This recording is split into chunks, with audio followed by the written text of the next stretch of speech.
ನಮಸ್ಕಾರ. ನನ್ನ ಹೆಸರು ಡಾಕ್ಟರ್ ಇಬ್ಬನಿ ಪಿ. ನಾನು ಪೆರಡಾಂಟಿಸ್ಟ್ ಮತ್ತು ಓರಲ್ ಇಂಪ್ಲಾಂಟಾಲಜಿಸ್ಟು. ಇವತ್ತಿನ ವಿಷಯ ಬಂದುಬಿಟ್ಟು ಓಪನ್ ಆಗಿ ಮಾತಾಡಲಿಕ್ಕೆ ತುಂಬ ಜನ ಹಿಂಜರಿತಾರೆ. ಈ ವಿಷಯ ಏನಂದರೆ ಬಾಯಿ ದುರ್ವಾಸನೆ, ಬ್ಯಾಡ್ ಬ್ರೆತ್ ಅಥವಾ ಹ್ಯಾಲಿಟೋಸಿಸ್ ಅಂತ ಹೇಳ್ತೀವಿ ನಾವು. ಸುಮಾರು ಜನ ಪೇಷಂಟ್ಸ್ ಬಂದುಬಿಟ್ಟು ಹೇಳ್ತಾರೆ, ನನಗೆ ಡಾಕ್ಟರ್ ನಂಗೆ ಬಾಯಿ ದುರ್ವಾಸನೆ ಇದೆ, ಬಾಯಲ್ಲಿ ವಾಸನೆ ಬರ್ತಾ ಇದೆ, ಈ ಕಾರಣದಿಂದ ನನಗೆ ಹೊರಗಡೆ ಹೋಗೋಕ್ಕೆ ಮುಜುಗುರ ಆಗುತ್ತೆ, ಬೇರೆಯವ್ರ ಜೊತೆ ಮಾತಾಡೋಕ್ಕೆ ಸಂಕೋಚ ಆಗುತ್ತೆ ಅಂತ. ಈ ಬಾಯಿ ದುರ್ವಾಸನೆ ನಾವೆಲ್ಲ ಒಂದಲ್ಲ ಒಂದು ರೀತಿಲಿ ಇದನ್ನು ಎಕ್ಸ್ಪೀರಿಯೆನ್ಸ್ ಮಾಡಿರ್ತೀವಿ. ಆದರೆ ಖುಷಿ ವಿಷಯ ಏನಂದರೆ ಇದನ್ನು ಟ್ರೀಟ್ ಮಾಡೋದು ಬಹಳ ಸುಲಭ. ನಮ್ಮ ದೇಶದಲ್ಲಿ ವರ್ಷಕ್ಕೆ 100 ಕೋಟಿಗಿಂತ ಹೆಚ್ಚು ದುಡ್ಡನ್ನು ನಾವು ಈ ಮಿಂಟ್ ಆಗಿರ್ಬೋದು, ಡಿಯೋಡ್ರೆಂಟ್ಸ್ ಆಗಿರ್ಬೋದು, ಅಥವಾ ಮೌತ್ ವಾಷಸ್ ಆಗಿರ್ಬೋದು, ಅಥವಾ ಚೂಯಿಂಗ್ ಗಮ್ ಆಗಿರ್ಬೋದು, ಇಂಥ ಹಲವಾರು ಓವರ್ ದ ಕೌಂಟರ್ ಪ್ರಾಡಕ್ಟ್ಸ್ ಮೇಲೆ ಖರ್ಚು ಮಾಡ್ತಾಯಿದ್ದೀವಿ. ಅದೇ ದುಡ್ಡನ್ನ ನಾವು ಇವಾಗ ಪ್ರಾಪರ್ ಡಯಾಗ್ನೋಸಿಸ್ ಮತ್ತು ಟ್ರೀಟ್ಮೆಂಟಿಗೆ ಖರ್ಚು ಮಾಡಿದ್ರೆ ಈ ಬಾಯಿ ದುರ್ವಾಸನೆ ಏನಿದೆಯಲ್ಲ ಅದನ್ನು ನಾವು ನಿರ್ಮೂಲನೆ ಮಾಡಬಹುದು. ಈ ಬಾಯಿ ದುರ್ವಾಸನೆ ಅಂತ ಹೇಳೋದು ನಾವು 5 ವರ್ಷದಿಂದ 80 ವರ್ಷದ ತನಕ ಯಾರಿಗಾದರೂ ಕಾಣಿಸ್ಕೊಬೋದು. ಇವಾಗ ಇದು ಹೆಂಗೆ ಬಾಯಿ ದುರ್ವಾಸನೆ ಇದೆಯೋ ಇಲ್ವೋ ಅಂತ ನಿಮ್ಗೆ ಹೆಂಗೆ ಗೊತ್ತಾಗುತ್ತೆ, ನಾವು ಹೆಂಗೆ ಎಕ್ಸಾಮಿನ್ ಮಾಡೋದು ಅಂದರೆ 3 ಮೆಥಡ್ ಇರುತ್ತೆ ಅದರಲ್ಲಿ. ಫಸ್ಟ್ ಮೆಥಡ್ ಬಂದುಬಿಟ್ಟು ಆರ್ಗ್ಯಾನೋಲೆಪ್ಟಿಕ್ ಮೆಥಡ್ ಅಂತೀವಿ, ಅಥವಾ ಸ್ನಿಫ್ ಟೆಸ್ಟ್ ಮೆಥಡ್ ಅಂತೀವಿ. ಅದರಲ್ಲಿ ಬೇರೊಬ್ಬರು ಯಾರಾದರೂ ನಿಮ್ಮದು ಬಾಯಿ ಉಸಿರಿನ ವಾಸನೆಯನ್ನು ವ್ಯಕ್ತಿನಿಷ್ಠ ಗರಿಕೆ ಮಾಡೋದು. ಇದು ಪ್ಲೆಸೆಂಟ್ ಆಗಿರ್ಬೋದು, ಅನ್ಪ್ಲೆಸೆಂಟ್ ಆಗಿರ್ಬೋದು, ಅಥವಾ ಡಿಸ್ಟರ್ಬಿಂಗ್ ಆಗಿರ್ಬೋದು. ಅನ್ಪ್ಲೆಸೆಂಟ್ ಆಗಿದ್ದರೆ ಇದನ್ನು ನಾವು ಬಾಯಿ ದುರ್ವಾಸನೆ, ಬ್ಯಾಡ್ ಬ್ರೆತ್, ಮಾಲ್ ಓಡರ್ ಅಥವಾ ಹ್ಯಾಲಿಟೋಸಿಸ್ ಅಂತ ಹೇಳ್ತೀವಿ. ಇನ್ನೊಂದು ಸೆಕೆಂಡ್ ಮೆಥಡು ಸೆಲ್ಫ್ ಎಕ್ಸಾಮಿನೇಷನ್ ಮಾಡೋದು. ನೀವು ಅದನ್ನ ಹೆಂಗೆ ಎಕ್ಸಾಮಿನ್ ಮಾಡಿಕೊಂಡು ಗುರ್ತು ಹಿಡಿಯೋದು ನಿಮಗೆ ಬ್ಯಾಡ್ ಬ್ರೆತ್ ಇದೆಯೋ ಇಲ್ವೋ ಅಂತಂದರೆ, ಒಂದು ನೀವು ಸ್ಪೂನ್ ತೊಗೋಬೋದು, ಪ್ಲಾಸ್ಟಿಕ್ ಸ್ಪೂನ್ ತೊಗೊಬೋದು ಅಥವಾ ಮೆಟಲ್ ಸ್ಪೂನ್ ತೊಗೊಬೋದು.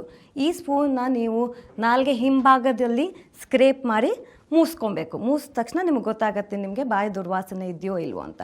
ಇನ್ನೊಂದು ಮೆಥಡ್ ಅಂದರೆ ನೀವು ಇದು ಇಂಟರ್ಡೆಂಟಲ್ ಟೀತ್ ಮಧ್ಯ ಇಂಟರ್ಡೆಂಟಲ್ ಬ್ರಷಸ್ ಅಥವಾ ಇಂಟರ್ಡೆಂಟಲ್ ಟೂತ್ ಪಿಕ್ ಸಿಗುತ್ತೆ, ಇದನ್ನು ಹಾಕಿ ತೆಗಿಬೇಕು. ತೆಗೆದ ತಕ್ಷಣ ಇದನ್ನು ವಾಸನೆಯನ್ನು ಮೂಸಿದ್ರೆ ನಿಮಗೆ ಗೊತ್ತಾಗುತ್ತೆ. 3ನೇ ಮೆಥಡ್ ಇದರಲ್ಲಿ ಏನಂದರೆ ಲಿಕ್ ಟೆಸ್ಟ್ ಅಂತೀವಿ ನಾವು. ನಿಮ್ಮದು ವ್ರಿಸ್ಟನ್ನ ನೀವು ನಾಲ್ಗೆಯಿಂದ ಲಿಕ್ ಮಾಡಿ ಅದನ್ನು ಸ್ವಲ್ಪ ಡ್ರೈ ಆಗಾಕ್ಬಿಟ್ಟು ಮತ್ತೆ ಅದನ್ನು ಮೂಸಬೇಕು. 4ನೇ ಬಂದುಬಿಟ್ಟು ನಿಮ್ಮದು ಎಂಜಿಲ್ ಏನು ಬರುತ್ತಲ್ಲ, ಎಂಜಿಲ್ನ ಒಂದು ಕಪ್ ಅಥವಾ ಬೌಲಲ್ಲಿ ಸ್ಪಿಟ್ ಮಾಡಿ ಅದನ್ನು ಮೂಸೋದು. ಸೊ ಇವೆಲ್ಲ ಟೆಸ್ಟಿಂದ ನೀವು ಸೆಲ್ಫಾಗಿ ಎಕ್ಸಾಮಿನ್ ಮಾಡ್ಕೊಬೋದು ನಿಮಗೆ ಬಾಯಿ ದುರ್ವಾಸನೆ ಇದೆಯೋ ಇಲ್ವೋ ಅಂತ. ಇದು 3ನೇ ಮೆಥಡ್ ಬಂದುಬಿಟ್ಟು ಹ್ಯಾಲಿಮೀಟರ್ ಅಂತ. ಇದೊಂದು ಡಿವೈಸ್ ಅಥವಾ ಇನ್ಸ್ಟ್ರೂಮೆಂಟ್ ಸಿಗುತ್ತೆ ನಿಮಗೆ. ಈ ಡಿವೈಸ್ ಅಥವಾ ಇನ್ಸ್ಟ್ರೂಮೆಂಟಲ್ಲಿ ನಿಮ್ಮ ಉಸಿರಿನ ನೀವು ಬ್ಲೋ ಮಾಡಬೇಕು ಅಥವಾ ಊದಬೇಕು. ಊದಿದ ತಕ್ಷಣ ಅದರಲ್ಲಿ ನಿಮಗೆ ರೀಡಿಂಗ್ ಕೊರುತ್ತೆ. ಈ ರೀಡಿಂಗಲ್ಲಿ ನಿಮ್ಗೆ ಗೊತ್ತಾಗುತ್ತೆ ನಿಮಗೆ ಬಾಯಿ ದುರ್ವಾಸನೆ ಇದೆಯೋ ಇಲ್ವೋ ಅಂತ. ಇವಾಗ 0 ಅಂತ ರೀಡಿಂಗ್ ಬಂದರೆ ನಿಮಗೆ ಬಾಯಿ ದುರ್ವಾಸನೆ ಇಲ್ಲ. 1 ಅಂತ ಬಂದರೆ ಸ್ಲೈಟಾಗಿದೆ ಅಂತ ಅನಿಸುತ್ತೆ. 2 ಅಂತ ಇದ್ದರೆ ಮೈಲ್ಡಾಗಿರುತ್ತೆ. 3 ಇದ್ದರೆ ಮಾಡ್ರೇಟ್ ಅಂತಾರೆ. 4 ಇದ್ದರೆ ಸಿವಿಯರ್ ಅಂತಾರೆ. 5 ಇದ್ದರೆ ತುಂಬ ಸ್ಟ್ರಾಂಗ್ ಮಾಲ್ ಓಡರ್ ಇದೆ ಅಂತ ನಿಮಗೆ ಗೊತ್ತಾಗುತ್ತೆ. ಸೊ ಇದೆಲ್ಲ ನಿಮಗೆ ಬಾಯಿ ದುರ್ವಾಸನೆ ಇದೆಯೋ ಇಲ್ವೋ ಅಂತ ಒಂದು ಸತಿ ಎಕ್ಸಾಮಿನ್ ಮಾಡೋದು. ಇವಾಗ ಬಾಯಿ ದುರ್ವಾಸನೆ ನಿಮಗೆ ಕ್ಷಣಿಕಕ್ಕೂ ಇರ್ಬೋದು, ಅಥವಾ ಮೊಮೆಂಟ್ರಿ ಅಥವಾ ಟೆಂಪ್ರರಿ ಅಂತ ಏನು ಹೇಳ್ತೀವಿ ಅದು ಕಾರಣದಲ್ಲೂ ಇರ್ಬೋದು. ಇದನ್ನು ನಾವು ಸೂಡೋ ಹ್ಯಾಲಿಟೋಸಿಸ್ ಅಂತೀವಿ. ಇವಾಗ ನೀವು ರಾ ಬೆಳ್ಳುಳ್ಳಿ, ಈರುಳ್ಳಿ ತಿಂದ ತಕ್ಷಣ, ಈ ಪದಾರ್ಥ ತಿಂದ ತಕ್ಷಣ ನಿಮಗೆ ಒಂದು ಬ್ಯಾಡ್ ಬ್ರೆತ್ ಅಥವಾ ಬಾಯಿ ದುರ್ವಾಸನೆ ಬರುತ್ತೆ. ಇವಾಗ ಬೆಳಗಿನ ಜಾವ ಎದ್ದ ತಕ್ಷಣ ಮಾರ್ನಿಂಗ್ ಬ್ರೆತ್ ನಾವೇನು ಹೇಳ್ತೀವೋ ಅದರಲ್ಲೂ ಬಾಯಿ ದುರ್ವಾಸನೆ ಕಾಣಿಸ್ಕೊಳ್ಳುತ್ತೆ. ಹಾಗೆ ಈ ಸ್ಮೋಕರ್ಸ್ ಅಥವಾ ಸ್ಮೋಕಿಂಗ್ ಏನು ಮಾಡ್ತಿರಲ್ಲ ಅವರಲ್ಲೂ ಈ ಬಾಯಿ ದುರ್ವಾಸನೆ ಕಾಣಿಸ್ಕೊಳ್ಳುತ್ತೆ. ಆದರೆ ಇದೆಲ್ಲ ಏನು ಅಂಡರ್ಲೈಯಿಂಗ್ ಹೆಲ್ತ್ ಪ್ರಾಬ್ಲಮ್ನ ರಿವೀಲ್ ಮಾಡಲ್ಲ. ಈ ಅಂಡರ್ಲೈಯಿಂಗ್ ಹೆಲ್ತ್ ಪ್ರಾಬ್ಲಮ್ನ ರಿವೀಲ್ ಮಾಡೋ ಕಾಸಸ್ ಮೋಸ್ಟ್ಲಿ ಅದು ಪರ್ಸಿಸ್ಟೆಂಟ್ ಆಗಿರೋ ಬಾಯಿ ದುರ್ವಾಸನೆಗಳು. ಪರ್ಸಿಸ್ಟೆಂಟ್ ಅಂದರೆ ಏನು, ನಿರಂತರವಾಗಿರೋಂಥದ್ದು. ನೀವೆಷ್ಟೇ ಬ್ರಷ್ ಮಾಡಿದ್ರೂ ಈ ಬಾಯಿ ದುರ್ವಾಸನೆ ಹೋಗಲ್ಲ. ಇದ್ರ ಕಾಸಸ್ ಇರ್ಬೋದು ಇಂಟ್ರಾ ಓರಲ್ ಕಾಸಸ್ ಆಗಿರ್ಬೋದು ಅಥವಾ ಎಕ್ಸ್ಟ್ರಾ ಓರಲ್ ಕಾಸಸ್ ಆಗಿರ್ಬೋದು. ಇವಾಗ ಇಂಟ್ರಾ ಓರಲ್ ಕಾಸಸ್ ಆಗಿದ್ದರೆ ಬಾಯಿಂದ ಉತ್ಪತ್ತಿ ಆಗೋಂಥ ಕಾಸ್ನ ನಾವು ಇಂಟ್ರಾ ಓರಲ್ ಕಾಸಸ್ ಅಂತೀವಿ. ಇದು ಮೇನ್ಲಿ ಪುವರ್ ಓರಲ್ ಹೈಜೀನ್ ಇದ್ದಾಗ. ಪುವರ್ ಓರಲ್ ಹೈಜೀನ್ ಇದ್ದಾಗ ಏನಾಗುತ್ತೆ, ನೀವೇನೇ ಆಹಾರ ತೊಗೊಂಡ್ರು ಅದು ನಿಮ್ಮ ಹಲ್ಲು ಮಧ್ಯ ಸಿಕ್ಕಾಕೊಂಡು ಅದರಿಂದ ಬ್ಯಾಕ್ಟೀರಿಯಾ ಅದ್ರ ಮೇಲೆ ಆ್ಯಕ್ಟಾಗಿ ಅದು ಬ್ರೇಕ್ ಡೌನ್ ಆಗಿ ಇದರಿಂದ ನಿಮಗೆ ಬಾಯಿ ದುರ್ವಾಸನೆ ಬರುತ್ತೆ. ಇದು ನೀವು 2 ಹೊತ್ತು ಬ್ರಷ್ ಮಾಡದೇ ಇದ್ದರೆ ಕಾಣಿಸ್ಕೊಳ್ಳುತ್ತೆ, ಫ್ಲಾಸಿಂಗ್ ಮಾಡದೇ ಇದ್ದಾಗ ಕಾಣಿಸ್ಕೊಳ್ಳುತ್ತೆ, ಮತ್ತು ಟಂಗ್ ಕ್ಲೀನ್ ಮಾಡದೇ ಇದ್ದಾಗ ಕಾಣಿಸ್ಕೊಳ್ಳೋ ಅಂಥದ್ದು. ಇದಕ್ಕೆಲ್ಲ 2ನೇ ಕಾರಣ ಬಂದುಬಿಟ್ಟು ಟಂಗ್ ಕೋಟಿವ್ ಅಂತೀವಿ. ಅಂದರೆ ಟಂಗ್ ಕೋಟಿಂಗ್ ಇವಾಗ ಒಂದು 60 to 70% of the bad breath ಏನಿದೆಯಲ್ಲ ಇದು ಈ ಟಂಗ್ ಕೋಟಿಂಗಿಂದ ಬರೋದು. ಅದೇನೋ ನಾಲ್ಗೆ ಮೇಲೆ ರಫ್ ಸರ್ಫೇಸ್ ಇರುತ್ತೆ, ಪ್ಯಾಪಿಲಾ ಅಥವಾ ಫಿಲಿಫಾರ್ಮ್ ಪ್ಯಾಪಿಲಾ ಅಂತೀವಿ. ಇದೇನು ಮಾಡುತ್ತೆ, ನಿಮ್ಮ ಆಹಾರ, ಬ್ಯಾಕ್ಟೀರಿಯಾ, ಈ ಡೆಡ್ ಸೆಲ್ಸ್ನೆಲ್ಲ ಟ್ರ್ಯಾಪ್ ಮಾಡುತ್ತೆ. ಟ್ರ್ಯಾಪ್ ಮಾಡಿ ಇದರಿಂದನೂ ಬಾಯಿ ದುರ್ವಾಸನೆ ಬರುತ್ತೆ. 3ನೇ ಕಾರಣ ಬಂದುಬಿಟ್ಟು ಗಮ್ ಡಿಸೀಸ್. ಅದೇ ವಸಡಿನ ಪ್ರಾಬ್ಲಮ್ ಅಂತೀವಿ. ಈ ವಸಡಿನ ಪ್ರಾಬ್ಲಮಲ್ಲಿ ನೀವು ಎಷ್ಟೇ ಬ್ರಷ್ ಮಾಡಿದ್ರೂ ಬಾಯಿ ದುರ್ವಾಸನೆ ಹೋಗಲ್ಲ.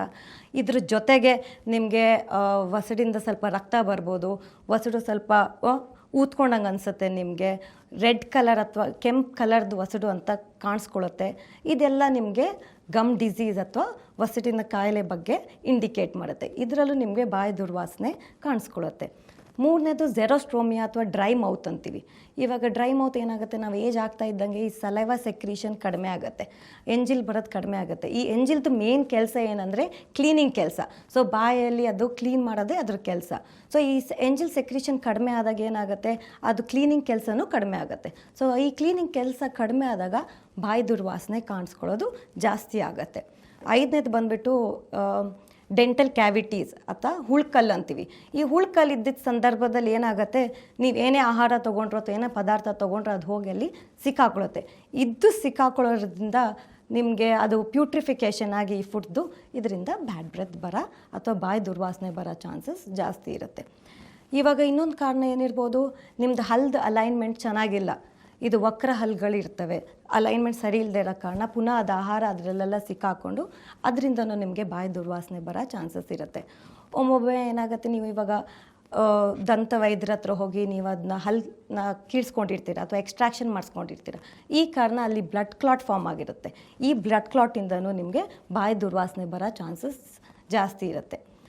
ಸೊ ಇದೆಲ್ಲ ನಮ್ಮದು ಇಂಟ್ರಾ ಓರಲ್ ಕಾಸಸ್ ಆಯಿತು. ಈ ಏನೇ ಇಂಟ್ರಾ ಓರಲ್ ಕಾಸಸ್ ಇದ್ದರೂ ಇದಕ್ಕೆ ಚಿಕಿತ್ಸೆ ಪಡ್ಕೊಳ್ಳೋಕ್ಕೆ ನೀವು ದಂತ ವೈದ್ಯರ ಹತ್ರ ಹೋಗಿ ಅವ್ರು ಅದಕ್ಕೆ ಸರಿಯಾಗಿ ಟ್ರೀಟ್ಮೆಂಟ್ ಮಾಡಿದ್ರೆ ಇದರದ್ದೆಲ್ಲ ನಿರ್ವಹಣೆ ಆಗುತ್ತೆ. ಹಾಗೆ ನಾವು ನೆಕ್ಸ್ಟ್ ನೋಡಿದ್ರೆ ಎಕ್ಸ್ಟ್ರಾ ಓರಲ್ ಕಾಸಸ್ಸಿಂದನೂ, ಅಂದರೆ ಓರಲ್ ಕ್ಯಾವಿಟಿ ಬಿಟ್ಟು ಬಾಯಿಂದ ಬಿಟ್ಟು ಬೇರೆ ಕಡೆಯಿಂದನೂ ಉತ್ಪತ್ತಿ ಆಗೋ ಚಾನ್ಸಸ್ ಇರ್ತವೆ. ಅದರಲ್ಲಿ ಫಸ್ಟ್ ಬಂದುಬಿಟ್ಟು ನಾವು ಇಮ್ಯಾಜಿನರಿ ಅಂತೀವಿ. ಇಮ್ಯಾಜಿನರಿ ಅಂದರೆ ಕಾಲ್ಪನಿಕವಾಗಿ ನೀವು ಅಂದ್ಕೊತೀರ ನಿಮಗೆ ಬಾಯಲ್ಲಿ ದುರ್ವಾಸನೆ ಇದೆ ಅಂತ. ಇಂಥ ಕಾರಣದಲ್ಲಿ ನಾವೇನು ಮಾಡ್ತೀವಿ, ನಿಮಗೆ ಸೈಕಾಲಜಿಸ್ಟ್ ಅಥವಾ ಸೈಕ್ಯಾಟ್ರಿಸ್ಟ್ ಹತ್ರ ಕಳಿಸಿ ನೀವು ಕೌನ್ಸಿಲಿಂಗ್ ಮಾಡಿಸ್ತೀವಿ. ನಿಮ್ಗೆ ಆ್ಯಕ್ಚುಲಿ ಆ ಬಾಯಿ ದುರ್ವಾಸನೆ ಇರಲ್ಲ, ಆದರೆ ನಿಮಗೆ ಪ್ರತಿದಿನ ಅನಿಸೋದು ತುಂಬ ಕಾನ್ಷಿಯಸ್ ಆಗಿ ನೀವು ಫೀಲ್ ಮಾಡ್ತಾ ಇರ್ತೀರ, ನಂಗೆ ಇವತ್ತು ಬಾಯಿ ದುರ್ವಾಸನೆ ಇದೆ ಅಂತ. ಆವಾಗ ನಾವು ನಿಮಗೆ ಕೌನ್ಸಿಲಿಂಗ್ ಮಾಡಿದಾಗ ನಿಮಗೆ ಅದು ಕಡಿಮೆ ಆಗುತ್ತೆ. ಎರಡನೇದು ಬಂದ್ಬಿಟ್ಟು ಇವಾಗ ಇಯರ್, ನೋಸ್, ಥ್ರೋಟ್ ಈ ಥರ ಏನಾದರೂ ಇನ್ಫೆಕ್ಷನ್ ಇದ್ದರೆ, ಅಂದರೆ ನಮ್ಗೆ ಶೀತ ಆಗಿರ್ಬೋದು, ಕೆಮ್ಮಾಗಿರ್ಬೋದು, ಈ ಗಂಟ್ಲು ನೋವಾಗಿರ್ಬೋದು, ಇಂಥ ಸಮಯದಲ್ಲೂ ನಮಗೆ ಬಾಯಿ ದುರ್ವಾಸನೆ ಬರೋ ಚಾನ್ಸಸ್ ಇರುತ್ತೆ. ಅದಕ್ಕೆ ನಾವು ಸೈನಸೈಟಿಸ್ ಅಂತೀವಿ, ಫ್ಯಾರೆಂಜೈಟಿಸ್ ಅಂತೀವಿ ಅಥವಾ ನೇಸಲ್ ಡ್ರಿಪ್ ಕಂಡೀಷನ್ಸ್ ಅಂತಲೂ ಅಂತೀವಿ. ಮೂರನೇ ಕಾರಣ ಬಂದುಬಿಟ್ಟು ಗ್ಯಾಸ್ಟ್ರೋ ಇಂಟೆಸ್ಟೈನಲ್ ಟ್ರ್ಯಾಕ್ಟ್ ಇನ್ಫೆಕ್ಷನ್, ಅಂದರೆ ಹೊಟ್ಟೆಲಿ ಏನಾದರೂ ಪ್ರಾಬ್ಲಮ್ ಇದ್ದರೆ ಅಥವಾ ರೀಗರ್ಜಿಟೇಷನ್ ಪ್ರಾಬ್ಲಮ್ ಇದೆ, ಝೈನರ್ಸ್ ಡೈವರ್ಟಿಕ್ಯುಲಮ್ ಅಂತೀವಿ, ಇಂಥ ಪ್ರಾಬ್ಲಮ್ ಇದ್ದಾಗಲೂ ನಮಗೆ ಬಾಯಿ ದುರ್ವಾಸನೆ ಕಾಣಿಸ್ಕೊಳ್ಳುತ್ತೆ. ಇದೇ ಥರ ಹಲವಾರು ಕಾರಣಗಳಿದ್ದಾವೆ. ಲಿವರಿಂದ ಪ್ರಾಬ್ಲಮ್ ಆಗಿರ್ಬೋದು, ಲಂಗ್ಸಲ್ಲಿ ಪ್ರಾಬ್ಲಮ್ ಆಗಿರ್ಬೋದು, ಕಿಡ್ನಿಲಿ ಪ್ರಾಬ್ಲಮ್ ಆಗಿರ್ಬೋದು, ಅಥವಾ ನಮಗೆ ಸಿಸ್ಟಮಿಕ್ ಮೆಟಬಾಲಿಕ್ ಡಿಸೀಸ್ ಆಗಿರ್ಬೋದು. ಸೊ ಅಥವಾ ಹಾರ್ಮೋನಲ್ ಪ್ರಾಬ್ಲಮ್ಸ್, ಹೆಣ್ಮಕ್ಳಿಗೆ ಯೂಶಲಿ ಮೆನ್ಸ್ಟ್ರಲ್ ಸೈಕಲ್ ಇದ್ದಾಗ ನಮ್ಮ ಪ್ರೊಜೆಸ್ಟ್ರಾನ್ ಜಾಸ್ತಿ ಆಗುತ್ತೆ.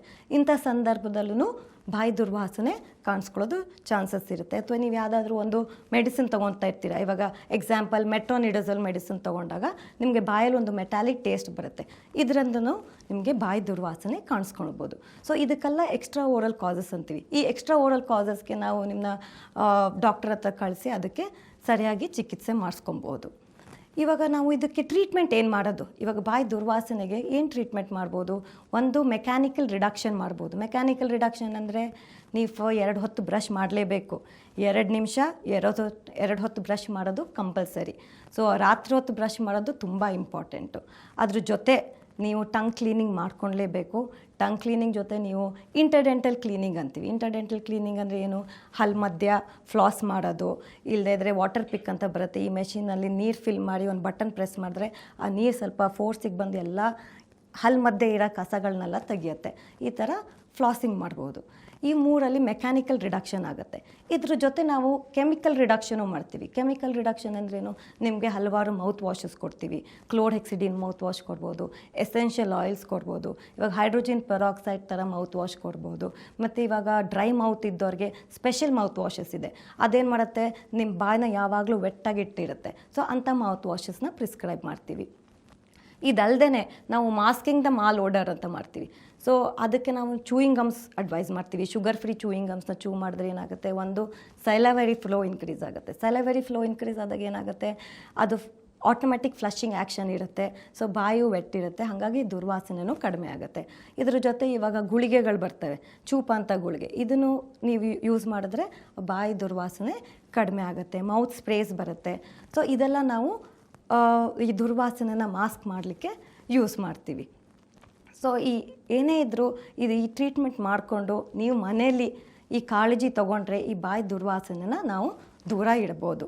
ಸ್ವಲ್ಪ ಕಾಳಜಿ, ಸ್ವಲ್ಪ ಜಾಗ್ರತೆ ತೊಗೊಂಡ್ರೆ ನಿಮ್ಮದು ಉಸಿರು ಮತ್ತು ನಿಮ್ಮ ನಗು ಯಾವಾಗಲೂ ತಾಜಾವಾಗಿರುತ್ತೆ.